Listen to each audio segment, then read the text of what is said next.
tamo ko do bu do vesi ye ka du kwa su video de khai no aweda ta bo mu de kai ni akato ta le lao aklok no ko nya me lao do yo ni atak to lo ga la ta a kho ta do ye ka na si mu ko lo ha ji no de ye ka de kwa to bu ko si fa สวัสดีจ้า อืม หนูชื่อko lo จิ๊บ am นะ mi จ๊ะ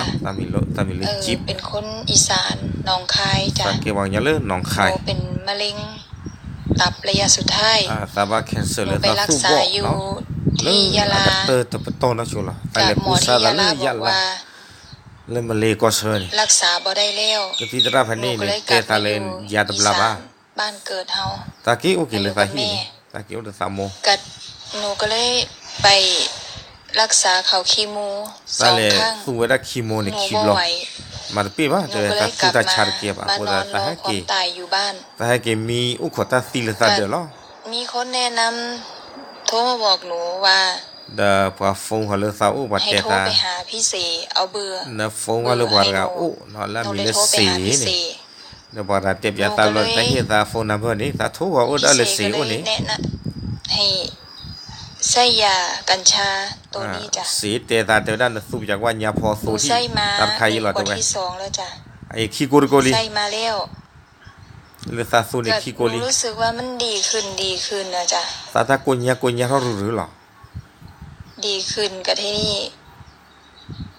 จากที่ว่าหนูเป็นมะเร็งตับเนาะระยะสุดท้าย เลย จน ยา ท้ นี่ องบวมแล้ว สเกเว ก็ ดา ใส่ตัวนี้ล่ะ สู้บ่ ใส่มามีขวดที่สองแล้วจ้ะ ตา ใส่ สุพร มาร ณผ่าน ก็ ดูเท่าที่ ยุ เพิ่น บ นี่คัน แล้ว ตาสุขี้โกลแล้วนี่ตาสุพรนี่รอชิหรื หนู อ ก็ ล่ะ เลยไปหาหมอไป ตาเลยโอ้เว ไป ดาก็ เข้า สิต ซี ระ ที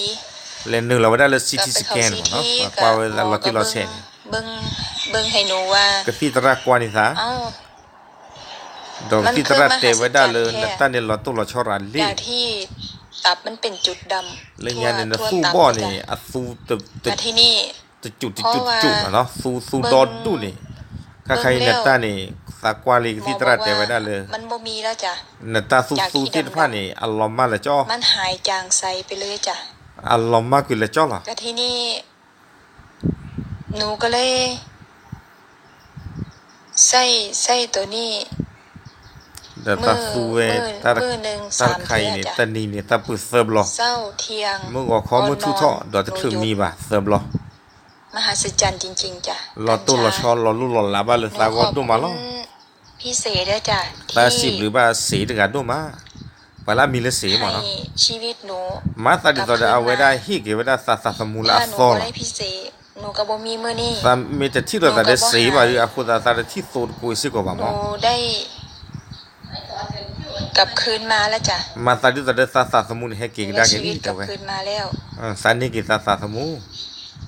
เออก็หนูขอบพระคุณพี่เส ตาสิบหรือว่าเอาไว้ได้สีถึงกันดูมาล้อ ส่งยากัญชามาให้ เลยเชื่อนี่เว้ย หนู ตา ข ญา อบ พ พ อ ระคุ สู ณ ด อย่าง กุย สูงด้วยจ้ะ ตาสิบหรือสีผู้บ่ดูมาล้อแต่ ขอบ เว้ย คุณหลายๆจ้ะ ตาบลือหรอเอาไว้นี่ปว่าเลยอัสูบาเวดาสิทพาเนาะอัตาเลครอบคลุมเนาะอะคุซาดอเดปว่าละบาเวดาสูบ่เนาะสูบ่แคนเซอร์อัตาเลละกะเตอร์ตะปะตอนะชูอะปะตอตุได้เลยละคือเพิ่นนี่แต่ว่าได้ผ่าดูเท่าลีดว่าบาแคนเซอร์เลยคือเพิ่นเลยสู้นี่อาร์เกเลยคือเพิ่นดูเท่าดะคอมยอนี่เอาไว้อะสู้นี่อัตกะปึลว่าหมอสู้นี่ทอโชดิอะคุตาดอเนี่ยที่ว่าเลยว่าซีอามาเนาะเอาไว้ในเฮ็ดซาเลยออซีจิเนาะตอนตาชุตาชาอุปาเจริญญา